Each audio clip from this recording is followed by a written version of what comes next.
అవుతున్నారు డి శ్రీకాంత్ గారు నిరుద్యోగ JAC from OU right Srikanth గారు గుడ్ ఈవినింగ్ వెల్కమ్ శ్రీకాంత్ గారు వినిపిస్తుందా అన్మ్యూట్ చేసుకోండి శ్రీకాంత్ గారు మేడం మేడం నమస్తే madam. Yes right welcome to Raj news అండి సో మీరు వింటున్నారు సో ఈ రోజు మన ఓయూ గురించి చాలా బాధాకరమైనటువంటి విషయం మనకి వెలుగులోకి వచ్చింది ఈ వీసీ కుమార్ గారు తీసుకున్న ఈ సర్క్యులర్ గురించి విద్యార్థి సంఘాలు నిరసనలు వ్యక్తం చేస్తున్నారు సో దీనిపై మీరేమంటారు అవును మేడం, అయితే రాను రాను ఇప్పుడు రేవంత్ రెడ్డి గారు ఏదైతే కాంగ్రెస్ ప్రభుత్వం ఏర్పడకంటే ముందు టిఆర్ఎస్ ప్రభుత్వం అధికారంలో ఉన్నప్పుడు అనేక ఉద్యమాలు మన ఓయూ వేదికగా జరిగినాయి.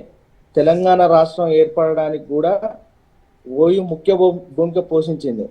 ఓయూ విద్యార్థులు అనేక మంది లబ్బర్ బుల్లెట్లకు బలైరు, ఆత్మాహుతి చేసుకొని అనేక ఉద్యమాలు చేసి స్వరాష్ట్రాన్ని సాధించుకున్న తర్వాతకి 10 ఏళ్ల పాటు ఒక నియంతృత్వ పాలన జరిగిందని చెప్పేసి ఇదే రేవంత్ రెడ్డి మాట్లాడి ఈరోజు అధికారం వచ్చిన తర్వాతకి ఏదైతే కీలు బొమ్మల్లాగా వీసీలను మలుచుకొని వారి ద్వారా ఈయన యొక్క అరాచకత్వాన్ని అమలు చేయడం కోసం ఈరోజు ఇట్లాంటి సర్క్యులర్స్ చేస్తున్నాడు. ఇది కంపల్సరీ ఏంటంటే ప్రభుత్వం పైన ఖచ్చితంగా ఇది ప్రభావం చూపిస్తుంది. ఈరోజు ఉస్మానియా యూనివర్సిటీ వేదికగా అనేక ఉద్యమాలు అనేక కార్యక్రమాలు అయినాయి.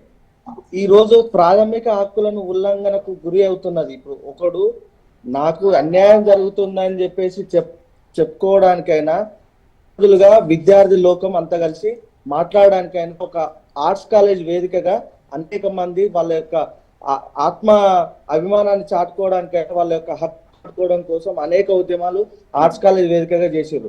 ఇప్పుడు ఈ రోజు నువ్వు ఇయ్యాలి వచ్చినావు 2 సంవత్సరాలు నీ డ్యూరేషన్ తర్వాతకి వేరే వీసీ వస్తాడు.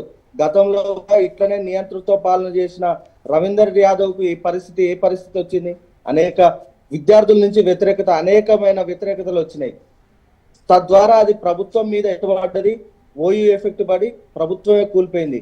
మేమేం చెప్తున్నామంటే ఉస్మానియా యూనివర్సిటీలో ప్రజాపాలన అని చెప్పుకునే కాంగ్రెస్ ప్రభుత్వం ఇట్లాంటి పోకడలకు పోతే రానున్న రోజులలో కూడా ఖచ్చితంగా వాళ్ళకు దెబ్బ పడుతుందని చెప్తున్నాం. రైట్ శ్రీకాంత్ గారు.